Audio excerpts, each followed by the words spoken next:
रालोपा जो है उदयलाल जी डांगी साहब को ये जानते थे कि वो पहले भाजपा में थे, जिनका टिकट काट दिया गया। अब वो आए हैं निर्दलीय, जिनको कोई वजूद ही नहीं, जिनको कोई जानते ही। उनका काम लिया, उनका शोषण किया, उनकी शक्ति का उपयोग किया, फिर इनको बाहर निकाल दिया। हम कानोड़ के ब्रह्मपुरी चौराहे पर मौजूद हैं। हम यहाँ कुछ लोग मौजूद हैं, इनसे बातचीत करते हैं। इनकी टोपी से पता चल रहा है कि ये रालोपा के समर्थक हैं। क्या लग रहा है इस बार क्या होने वाला है आपके इस चुनाव में? भारी बहुमत से उदयलाल जी जीतेंगे और उदयलाल जी कई सालों से यहाँ जनता के बीच में काम कर रहे हैं, काम कर रहे हैं और किसानों के लिए किसानों के मुद्दे भी उठा रहे हैं। अच्छा, ठीक है। अच्छा भाई साहब, आपको क्या लग रहा है क्या होने वाला है इस बार?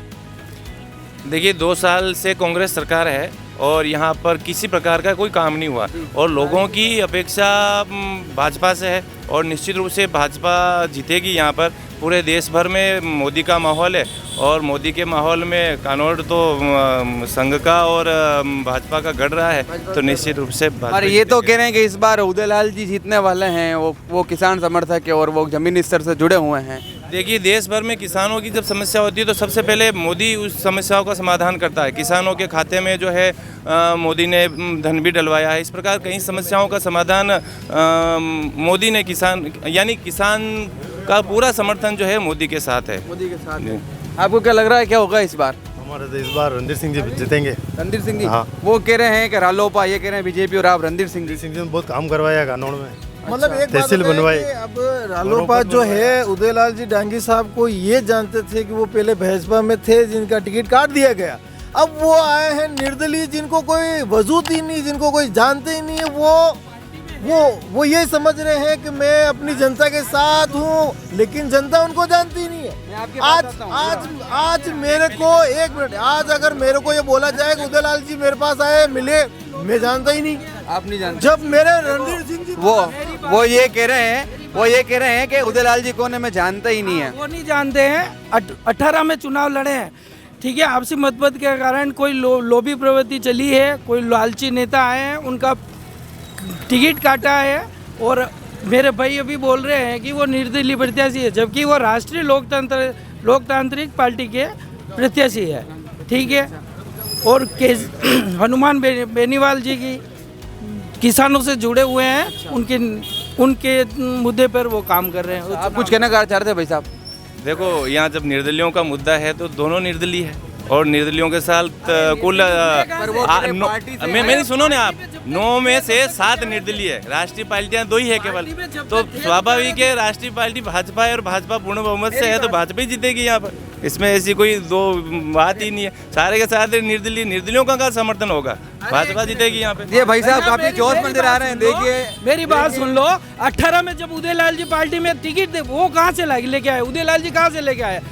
कार्यकर्ता बना के भारतीय जनता पार्टी के प्रत्याशी बनाया, फिर 18 में उनका काम लिया, उनका शोषण किया, उनकी शक्ति का उपयोग किया, फिर इनको बाहर निकाल दिया। इस तरीके से बीजेपी नहीं है, बीजेपी को पैदा की है। तो यही थे ना। जनता सेना को भी उन्होंने परास्त कराया है, उसके बाद बीजेपी का भारी बहुमत दिलाया। ये कह रहे हैं कि बीजेपी ने उदयलाल जी के साथ वादा खिलाफी की है, उनके साथ अन्याय किया है। देखिए, भाजपा में प्रत्याशी कमल का फूल होता है और यहाँ प्रत्याशी कौन होगा, किससे होगा, उससे कोई मतलब नहीं। हमारा नेता नरेंद्र मोदी और हमारा प्रत्याशी कमल का फूल है। यदि किसी को टिकट नहीं मिला तो उसमें आम जनता को उससे कोई फर्क नहीं पड़ता। हम लोग जो है। आपको क्या लगता है क्या होगा इस बार? देखिए, कानौड़ के साथ तो हमेशा धोखा हुआ है और कानौड़ की जनता तो, मैं किसी पार्टी से नहीं हूँ जी, आम मतदाता हूँ। बिल्कुल। और मैं कहना चाहता हूँ कि कानौड़ वालों को तो वोटों का बहिष्कार करना चाहिए, क्योंकि कानौड़ के साथ में किसी ने क्या है, कोई भी पार्टी का नेता हो, किसी भी पार्टी का विधायक रहा हो, कानौड़ के साथ कोई विकास का काम नहीं करवाया है। इसलिए नोटा या फिर वोटों का बहिष्कार करेंगे। कानौड़ की आम जनता ये भी कहना चाहती है। ये कह रहे हैं कि नोटा या बहिष्कार। आप क्या कह रहे हैं भाई साहब? से जो भी जहाँ गांव ढाणी है, जो भी जानता है, वो सिर्फ रणधीर सिंह जी मारा सबको को जानता है। क्यों जानता है? कि वो विकास पुरुष है। उन्होंने घर से एक जगह नहीं कहीं काम किए हैं और जितने रोडें बनवाई हैं, जितने घर के काम किए, वो सिर्फ रणधीर सिंह महाराज साहब ने किए हैं। ये कहना चाह रहे हैं वो बीजेपी का एक रूल हो गया कि आज इसको पैसे से खरीदा तो उसको निकाल दो, उससे से खरीदा उसको, ये क्रम हो गया है। ये बीजेपी पर आरोप लगा रहे हैं कि बीजेपी ने पैसे से टिकट दिया है।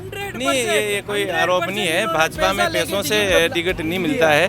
अब कोई असंतुष्ट होता है तो वो निर्दलीय लड़ जाते हैं। ऐसा कोई पैसा से कोई नहीं। ये सिद्धांतों की पार्टी है, राजनीतिक पार्टियां सिद्धांतों से चलती है।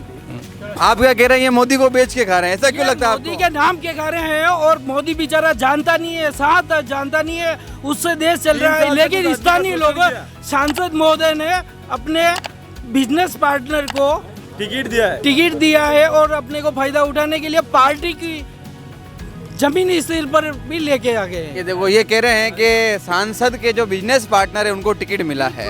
ये बड़ा आरोप है आपकी पार्टी पर। ये आरोप निराधार है। सांसद महोदय के तो बहुत सारे लोग कहाँ से, तो सभी को टिकट थोड़ी मिलता है क्या? अब कोई इनसे मिलने वाला है, टिकट मिल गया तो इसमें क्या पैसे से टिकट दे दिया गया? ये तो सब मिथ्या आरोप है। इस प्रकार के आरोप कोई। आप क्या कह रहे थे भाई साहब? ये चालू हर बार माने, हर बार टिकट चेंज करे। अच्छा, बीजेपी हर बार दूसरे टिकट से परीक्षण करे न करने से ये एक पर्टिकुलर आदमी को विरोध कर रहा है, बाकी कोई विरोध नहीं है। जनता महाराज साहब ने साथ है, पहले निर्दलीय जीतिया, 75,000 वोट लाया, बीजेपी जमानता शब्द भी रही है। असली भाजपा महाराज है, ये सब केवल पैसे वाले लोग उनके साथ जुड़े हुए हैं। देखिए, यह राजनीति बहस तो चलती रहेगी। देखना यह होगा कि 30 तारीख को पलटा किसका भारी होता है, वोट किसकी झोली में जाते हैं। आप हमसे जुड़े रहिए और देखते रहिए राजसमंद एक्सप्रेस। किसी भी तरह का पार्टी यहाँ कार्य करे न करे, अभी कोई किसी को जानता ही नहीं, बोतल को जानता नहीं, न किसी जाला सब को जानते हैं। यहाँ सिर्फ लो 2 मिनट। पैसों से ये राजनीति कर रहे हैं। जमीनी स्तर पर काम करने वाले हमारे उदयलाल जी डांगी है और भारी बहुमत से यहाँ से विजय प्राप्त करेंगे और वल्लभ नगर का चहुमुखी विकास करवाएंगे। ये वाकई यहाँ की राजनीति बहुत रोचक है। कानोड़ कस्बा वाकई में अनोखा है। देखना यह होगा कि आने वाले 30 तारीख को या किसके पक्ष में वोट जाते हैं।